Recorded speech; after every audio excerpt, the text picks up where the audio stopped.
The Nine of Swords is a card that often feels heavy when it shows up in a reading. At first glance, it's about sleepless nights, worry, and anxiety.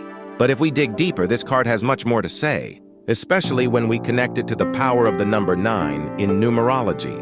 The number 9 is significant because it represents three key concepts: manipulation, visionary insight, and completion. Let's take a closer look at how these ideas relate to the Nine of Swords and what this card is really trying to show you. Manipulation and the mind. The suit of swords is tied to the mind, thoughts, and intellect. When we combine this with the concept of manipulation, the Nine of Swords shows how our own minds can turn against us. Think about a time when you couldn't stop overthinking a problem. Your mind likely twisted and exaggerated the situation, making it feel worse than it actually was. That's the energy of this card. The 9 here reminds us that the manipulation isn't coming from an outside force, it's coming from within. It's your mind creating fears and doubts that may not even be real. This is the shadow side of the number 9, where its influence can feel overwhelming and all-encompassing. Visionary insight. On the flip side, the number 9 is also associated with being a visionary.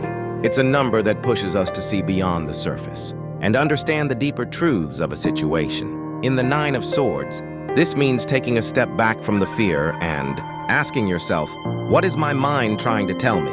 While the card often appears dark and overwhelming, its purpose is to guide you toward clarity. It challenges you to separate what's real from what's imagined and see the bigger picture. Visionary insight comes when you confront your fears and realize that they're often not as insurmountable as they seem. Completion and facing the end.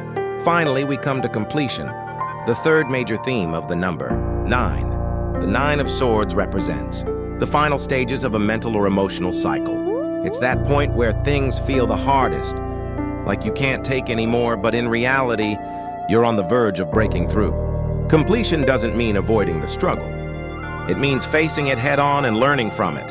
This card is asking you to face the truth, even if it's uncomfortable, so you can move forward. The sleepless nights and worry aren't the end. They're part of the process of finding peace and closure. The message of the Nine of Swords. The Nine of Swords teaches us a powerful lesson. Our fears, while overwhelming, are often created in our own minds. It's a card of inner conflict, but also one of growth. By facing the challenges it presents, you're able to tap into the visionary power of the number 9 and complete the mental cycle you've been struggling with. It's a reminder that sometimes the hardest battles we face are with ourselves, but those battles are also the ones that lead to the greatest transformations.